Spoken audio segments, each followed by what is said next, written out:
we really want to give a broad perspective for all of us at all the locations about why we have to care. So I want to make sure you hear this as we get started. Whether you're single, unable to have children, or married but choose not, or you have a whole bunch, like I do, the reality is that we need to learn to actually care about every next generation. And the key to being able to do that, guys, is going to be very important that we get a hold of. So what I want to do is I want to start by giving you 3 reasons why this has to matter.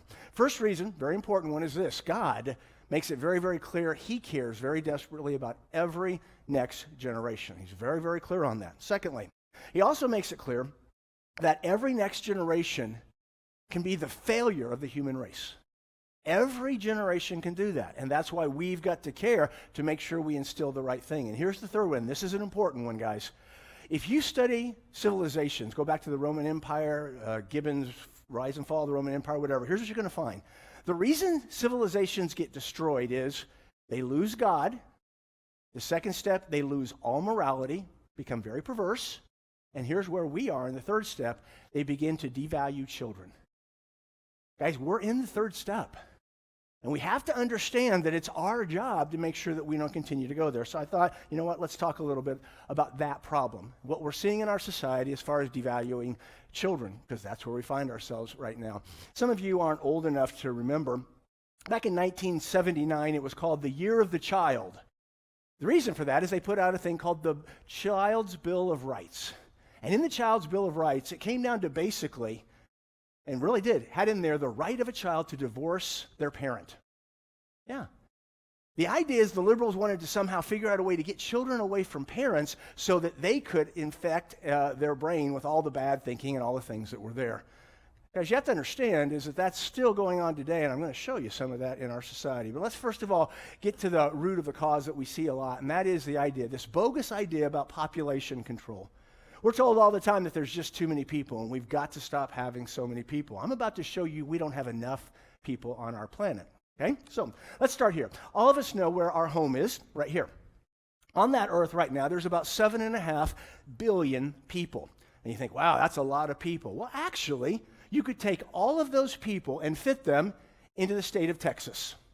Now, it would look like Manhattan throughout the whole state, so it would look like New York City, but you could fit all 7.5 billion into the state of Texas. You see, the problem isn't that we have too many people on the earth. The problem is we don't have enough. Let me prove it to you. Kind of interesting here, guys, because if you know a little bit about China, you might be aware that China, for the longest time, has had a one-child policy. Meaning by that, it had forced abortion. If you had one child, you were done. That's all it was. And so, tremendous amount of abortion. We've had a lot, but they've had so much more, okay? When that happening is that all of a sudden China realized something, and that is this. For us to continue to be able to support any society, you need an average of 2.1 children per couple. All right, an average, 2.1 per couple. Well, obviously, they were way behind that, and all of a sudden, their social engineers realized, oh my gosh, if we don't do something, by 2035, our society will collapse. China will not be able to support itself. So what they did is 2 years ago, they said, okay, now we're up to a 2-child policy. Everybody started having, you need to start having 2 children. Nobody listened to them. I mean, think about it, guys. For years, they've been told that children were to be avoided. They got in the way. They were problematic, personally, professionally. So this year, they came out with a 3-child rule, and they're hopeful that someone will listen to them, because if they don't, they cannot survive. Now we look at them and go, oh, those people, look at them. They're not doing that. Poor China. Guys, America's at 1.7. We're not replacing our population.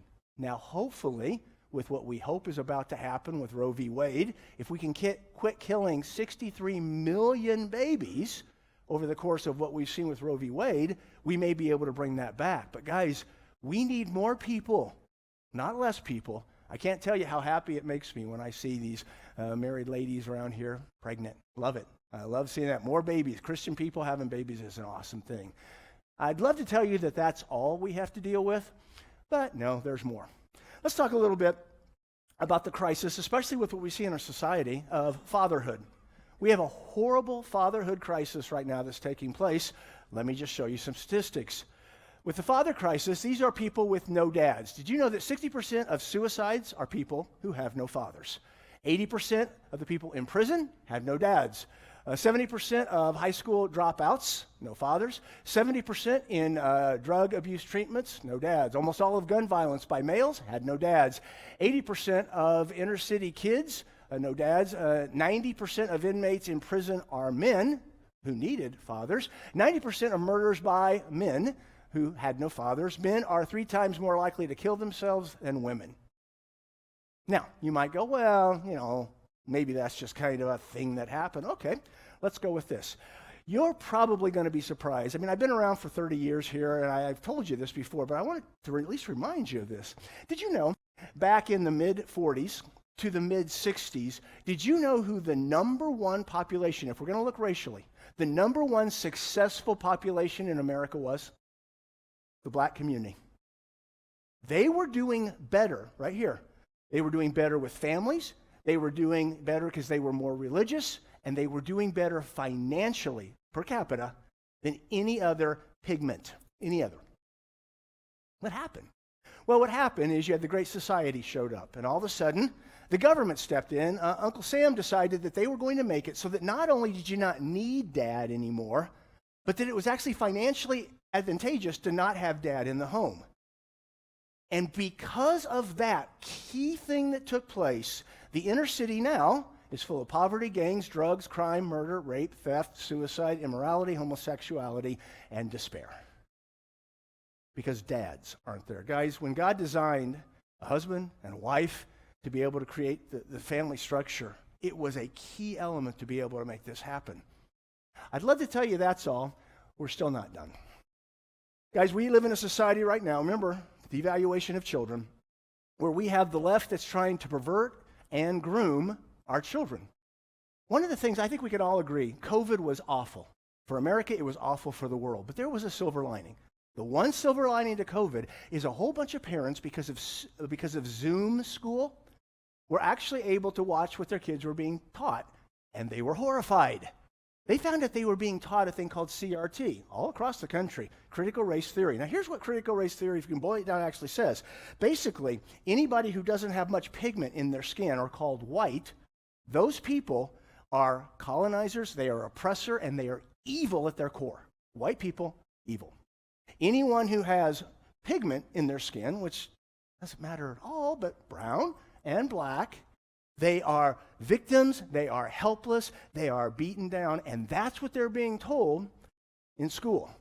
As you can imagine, people freaked out. Like, don't you be teaching that stuff? And they're still fighting it out to this day. That wasn't all.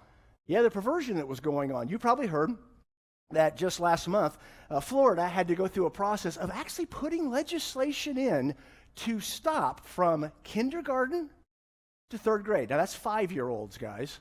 To 3rd grade from being taught about sexual orientation and sexuality. Kindergartners. And they fought it, and they're still fighting it hard, and thankfully Ron DeSantis stepped up and said, absolutely not on my watch. Disney stepped up. Disney World, that didn't go too well for them. DeSantis hit them like tens of millions of dollars they lost through the process. But Walt Disney would be rolling over in his grave. This is supposed to be an organization that shows fun movies to our kids? So you had that happen.